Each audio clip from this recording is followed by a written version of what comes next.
Hello everyone and welcome back to Broadening Your Horizons with Enrizon. So today we are going to deep dive into a topic that is causing a lot of buzz lately, studying in Canada, and how the recent diplomatic tensions between India and Canada is going to affect the students. For all the Indian students out there wondering what's going on, how it's going to affect them, and multiple other questions, we have got some answers for you. And to guide us all through this, we have none other than Enrizon's very own CEO, Mr. Gautam Gadgil. So, hi Gautam, how are you, and what do you think about today's topic? So, hi Shabri, thanks for initiating this conversation. I think the topic that we're discussing today is a very relevant one. Lots of things have changed in Canada, both because of some of the changes that introduced in the immigration system, and also some of the geopolitical issues that are currently going on between India and Canada. So both of them are having an impact as far as Indian students are concerned. So it's a very relevant topic for us to discuss today. Yeah, sure, because I think it is causing a lot of anxiety too right now. And for all the students who are not in the loop, here's a quick context for you. The diplomatic relations between India and Canada have soured a bit after the Canadian Prime Minister, Mr. Justin Trudeau, has accused the Indian government of being involved in the assassination of the Sikh separatist that was living in Canada. India denied the claim, of course, and this resulted in both countries expelling diplomats. It's been tense ever since, but let's understand how does this boil down for the students. So let's start off with one big question that's going around. Will the study permit applications get delayed? So I think the simple answer to that is yes, because what has happened is the number of diplomats, both Canadian diplomats in India and Indian diplomats in Canada, have been significantly reduced because of these geopolitical tensions.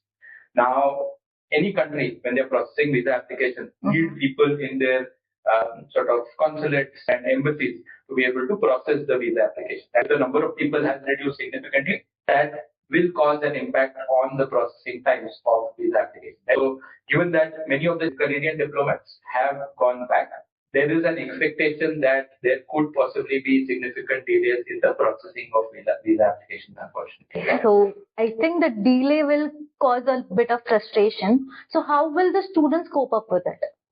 So I think you've always got to try to do the best of any situation. Easiest way to tackle this situation is to start as early as possible, right? So don't leave anything to the last moment.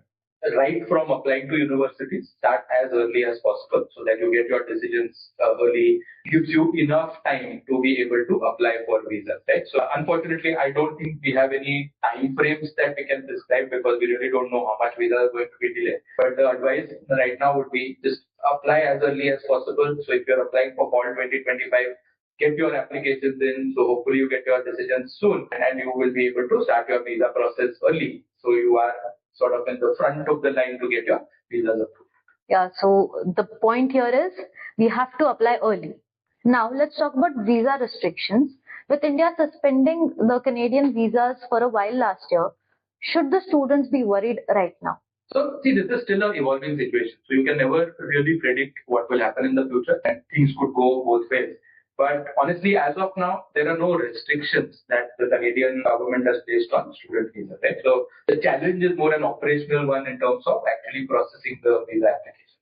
However, we don't know what happens in the future, so we need to be prepared for all eventualities. But we also need to keep in mind that the education sector in Canada and universities in Canada are heavily dependent on international students, right? So it's very unlikely that Canada will introduce substantial restrictions on Indian students going to Canada, primarily because that will have a big impact on their university system. Yes. Okay, it makes sense. So what about the students who are already there in Canada? What should they be doing? So I think students who are already in Canada, I don't think they will have any significant challenges because of the geopolitical issues that are there, right? Because they're already there and they're not subject to their visas getting processed in India. However, there are other challenges that are coming up. There are changes to the postgraduate work permit system. Also, there are new language requirements that have been brought in. Students, I think, need to be prepared as far as the language requirements and is in the postgraduate work permit are concerned to make sure that they are able to seamlessly get their postgraduate work permits and have the possibility of working in Canada. Yeah, the language permits are a big ball game, I think so. So for students who don't already know what the new changes are, you can view our latest video on this. Okay, so speaking of this, what should the students do if the relations between Canada and India keeps getting worse? So, it's very hard to predict right now, right, where the relations are going to go. As far as the student is concerned, like everything in life, it's always good to have a backup option or a plan B. True. Right? So, while your preferred option would be going to Canada, you do need to, I think, factor in a plan B. Maybe consider some other countries like Australia, countries like UK, Ireland, some other countries in Europe are good options for students planning to study non-STEM. For students planning to study STEM, I think US has always been a really good option. Do think about alternate options and keep that as part of your backup plan in case things do sort of deteriorate further from where they are right now. Those are some really good tips. So, what are the Canadian universities? Are they doing something specific to help the students through this tough time? So I think just like the students, the Canadian systems, Canadian universities have also been sort of caught a little blindsided because of this, right? Because no one really predicted what was going to happen. But international students are a very important component for most universities and colleges in Canada, and they do rely on having a lot of international students from India. Right? So I am sure many of the Canadian universities and colleges are putting in sort of systems and processes in place so that they can help Indian students or international students as much as they can. So they're putting or designating people within the universities to guide students through the process. They're trying to sort of from their side make sure that application decisions go out as early as possible. They're also trying to make sure that the LOAs, the letters of acceptances, can be issued as early as possible so that the students can apply for their visas much faster, right? But there are limits to what they can do, right? I mean, they can't have any impact on the Canadian government systems and processes. So they're trying to do as much as possible, but at the same time, they also have limitations in what they can do. Yes, makes sense. So now let's talk about something that each student is thinking about, the job prospects. With all the changes and all things happening, the changes in the PGWP, how do you think it will affect the Indian graduates about their work prospects? So see, there are two fundamental changes, right? One is the language requirement, which honestly should not be so much of an issue because even when students go to university in Canada, they need to comply with those requirements. Yeah. Right? So all this is going to mean is perhaps if 2 years have passed, they're going to have to write the TOEFL or the IELTS once again and get the same score that they had before they started university. Right? So while that is an additional step, I don't think this is something that is going to be a major challenge. What definitely is changing is Canada is restricting the fields in which students can get postgraduate work opportunities, right? And predominantly while there are multiple line items in the fields that are eligible, predominantly they fall under three categories, right? One is STEM, science, technology, engineering, mathematics. Second is healthcare, and third is trades, right? And from an Indian student's perspective, it's predominantly going to be STEM and healthcare.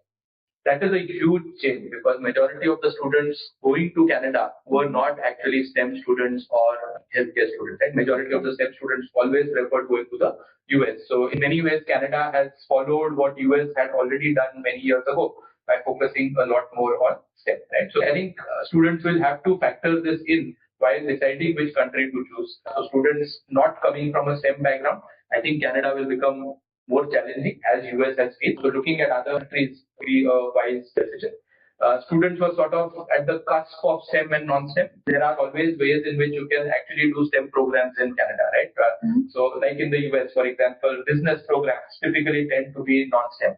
But many of the business colleges or the business schools, so these schools in the US have started programs which comply with the STEM requirements, programs like business analytics, etc. And I'm sure you will find some of these kinds of programs coming up in Canada as well, right? So long as you're willing to be a little more flexible in terms of your program choices, there will be opportunities that will be available even in Canada. Okay, so with all of these questions answered, the last one would be that how will the students stay updated with all of this? So a couple of things, right? I mean, one is always look at the IRCC website, right? So IRCC essentially posts all updates in terms of policies, regulations, etc. on their website. Plus they also post updates on what the current visa processing times are and things like that. So always follow that. Not just the website, but also follow their Twitter accounts, because many of the announcements are also posted on Twitter. VFS is another source where you'll be able to get latest updates on the processing times and things like that.